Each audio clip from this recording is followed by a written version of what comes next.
네, 안녕하십니까.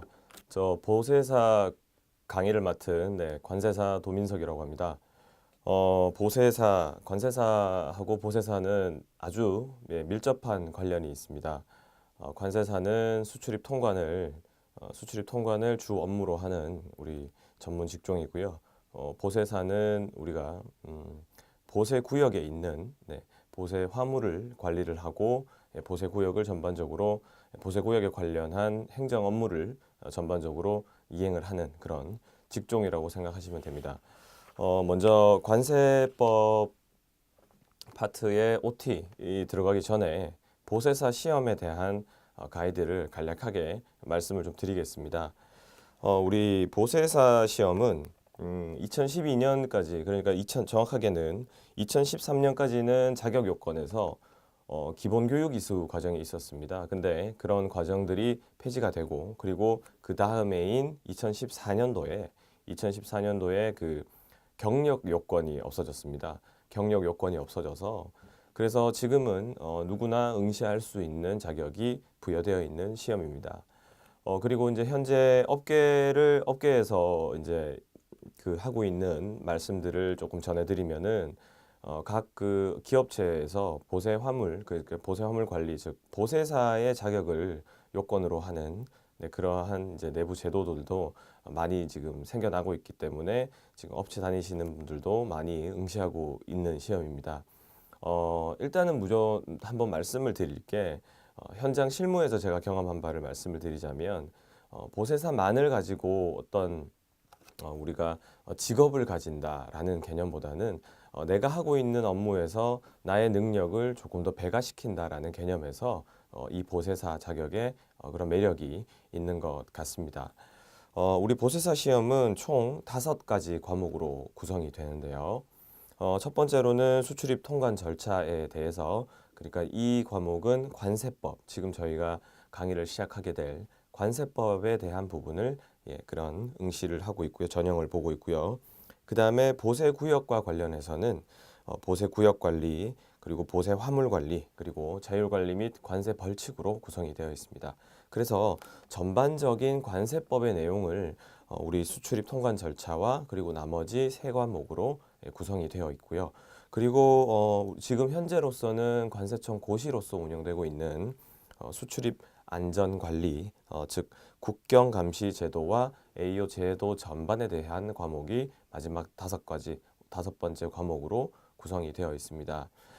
그래서 시험은 매년도 한 7월쯤에 시행을 해오고 있어요. 해오고 있기 때문에 그 7월쯤에 하고 있는데 아마도 올해도 그때쯤으로 예상을 하고 우리가 시험 준비를 하는 것이 맞다고 생각을 합니다. 그래서 뭐 연초든지 뭐 연말이든지 이렇게 미리미리 우리 보세사 시험에 대해서 준비를 하고 계셔야지 공고가 우리가 공지가 되었을 때 우리가 바로 우리가 준비를 할 수 있도록 그렇게 미리 준비하는 자세가 필요할 것 같습니다. 본 시험에 대해서는 우리가 한 3, 4개월 전에 공고가 되고요. 그리고 문제는 제가 말씀드린 과목 총 5과목에 대한 각 과목별로 25문항씩 오지선다형 객관식으로 출제가 되고 있습니다. 2차 논술 시험이 없다는 게 아주 큰 다행이죠. 네, 그래서 우리 이제 각 과목당 배점은 100점이 배점이 되어 있고요. 저희가 평균 60점 이상을 득점을 하셔야 보세사 자격을 취득하실 수 있습니다. 그리고 과락 규정이 있는데요. 각 과목당 40점, 어느 한 과목이라도 40점을 넘지 못하게 되면 전체적으로 평균이 높다고 하더라도 시험에 패스하실 수가 없습니다. 그 현재 규정이 그렇게 되어 있고요. 우리 시험 접수는 인터넷을 통해서 우리 한국관세물류협회 홈페이지에 들어가시면 그 인터넷으로서 원서 접수를 할 수가 있습니다.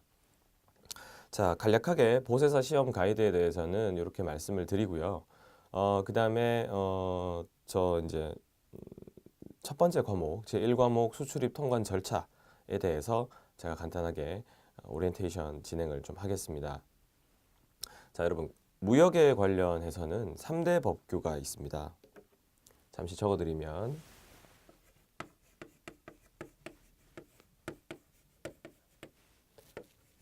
관세법, 그리고 대외무역법 그리고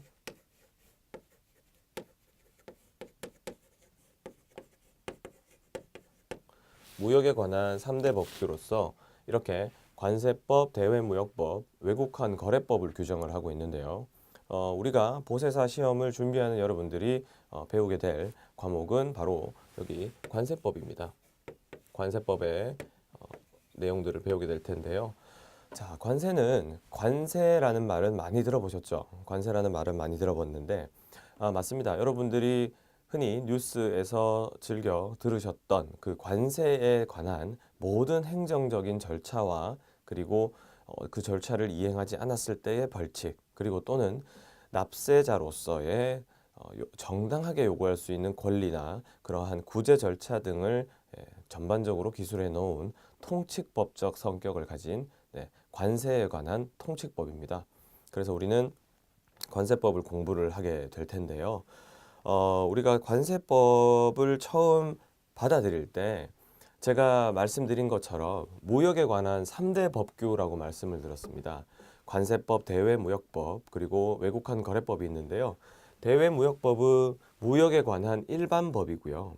무역에 관한 일반법이고요. 그러니까 일반적으로 모든 것이 적용이 될 수 있는 법이 대외무역법이고 그리고 무역을 하게 되면 대금 지급을 수반하게 되는데요. 그 대금 지급과 수령을 관장하는 법령이 바로 외국환 거래법입니다. 그 다음에 무역에 말씀드렸다시피 대외무역법은 무역 일반에 관한 법령이고요. 그리고 관세법은 그리고 수출입 통관에 관련된 법령을 기술을 하고 있습니다. 자, 그래서 우리는 관세법을 볼 때 무역에 관한 3대 법규라는 타이틀처럼 무역이라는 것을 어느 정도 아주 기본 전제로 깔고 우리가 강의를 들으시게 되면 수출자와 수입자 그리고 매도인과 매수인 그리고 구매자와 판매자라는 그러한 양상대방을 두면서 우리가 약간의 스토리 개념으로 관세법을 받아들이시면 아주 관세법을 조금 더 쉽게 받아들이실 수 있을 것 같습니다. 제가 처음에 관세법의 강의를 들을 때는 저도 또한 그러한 과정을 거쳐서 여기 이제는 강의를 하게 되는 그런 자리에까지 왔는데요. 관세법은 처음에 저에게 가르침을 주셨던 강사님께서는 그런 말씀을 하셨습니다. 그러니까 관세법은 우리가 스토리로 받아들여야 되고 일종의 한편의 대하 드라마다 이런 말씀을 하셨는데 저도 또한 그 말을 듣고 그런 마음으로 공부를 했더니 아주 잘 받아들여지게 되는 그리고 또한 암기도 잘 이해가 되는 그런 경험을 한 적이 있습니다. 그래서 여러분들도 우리 수출입 통관 절차를 보실 때 통관 말 그대로 통관 절차입니다. 흐름이죠. 물품이 외국에서 우리나라로 넘어올 때 그 과정을 통관이라고 하고 그 통관에 관련되는 법령들을 우리가 공부를 하게 될 겁니다. 그렇기 때문에 스토리 개념으로 받아들이시면 아주 좋지 않나 그런 생각을 하고 있습니다. 그런 말씀을 드릴 수 있고요. 자, 그렇다면 우리가 보세사를 준비함에 있어서 객관식 시험입니다. 네, 객관식 시험이고 그리고 100점 만점을 목표로 우리가 공부를 해야 되느냐라는 문제가 생기죠. 질문이 생길 수 있습니다. 근데 저는 감히 말씀을 드리는데 물론 100점 만점을 공부를 해야 그래도 내가 본인들이 조금 미스하는 부분, 놓칠 수 있는 부분을 감안을 한다면 평균 80점 이상 또는 70점 이상으로 안정권으로 합격할 수 있지 않나 그런 답을 내릴 수 있는데요. 그 답은 아주 원론적인 전략입니다. 하지만 우리 예를 들어 지금 학업을 병행하고 계시거나 아니면 현업에 그리고 본인의 업무에 종사하고 계신 분들이 이 보세사를 시험을 준비를 하면서 일반적인 수험 시간보다는 훨씬 적은 시간을 투자하실 것이라고 예상이 되는데요. 자, 그렇다면 우리가 전략이 필요합니다. 보세사 시험에 대해서 전략이 필요하게 되는데요. 자, 그렇다면 우리가 보세사 시험을 어떤 전략으로 접근을 해야 되느냐라는 문제죠. 자, 첫 번째로는 기출 문제의 분석이 필요할 겁니다. 본 교재는 2016년도 기출된 문제들을 옆에 그렇게 메모를 아주 작게 해놓고 있습니다. 일종의 가이드 역할을 충실히 하고 있는 교재라고 말씀드릴 수 있고요. 자, 그렇다면 기출 문제가 어떠한 경향성으로 그리고 어떠한 부분에서 나왔는지를 스스로 분석을 하시고 그리고 강의를 통해서 분석을 배우시면 될 것 같습니다. 그렇게 기출 문제를 분석을 해야 내가 어떠한 부분을 공부할 부분이 나오는 거죠. 어떠한 부분을 공부를 해야 될지가 나름의 계획이 잡히는 겁니다. 그래서 저도 수업 방식에 대해서 나머지는 일반적인 내용을 언급을 드리면서 기출이 되거나 아니면 아주 높은 빈도수로 기출이 되었던 부분들은 집중해서 조금 깊게 설명을 드릴 예정입니다. 자, 그렇게 전략적으로 우리가 접근을 해야 모든 부분에 대해서 그러니까 즉 우리가 쉽게 말씀드리면 쓸데없는 부분까지 공부하게 되는 그런 우를 범하지 않을 수 있는 겁니다. 그래서 제 강의를 잘 따라오신다면 분명히 보세사 시험 아주 안정권에 들 수 있는 그런 합격 점수로 합격하실 거라고 제가 장담을 드릴 수 있겠습니다. 그리고 상대 평가가 아니라 절대 평가이기 때문에요. 우리는 이 과목에 대해서 어느 정도의 일정 수준 이상의 분석을 마치게 되면 고득점을 하실 수 있는 그런 방안이 나오기 때문에요. 강의를 잘 들으시면 잘 될 것 같습니다. 자, 보세사 시험 그리고 보세사 시험 가이드 그리고 관세법 우리가 하게 되는 수출입 통관 절차에 대해서는 간단한 가이드를 드렸습니다. 그리고 덧붙여서 보세사 시험을 어떻게 전략적으로 우리가 수립을 하여야 하는지에 대해서도 간단하게 말씀을 좀 드렸습니다. 이상으로 오리엔테이션은 여기까지 하는 것으로 하고요. 그러면 제1강 관세, 수출입 통관 절차, 관세 파트 강의 때 다시 한번 인사드리도록 하겠습니다. 네, 이상으로 오리엔테이션을 마치겠습니다. 네, 강의 들어주셔서 감사합니다.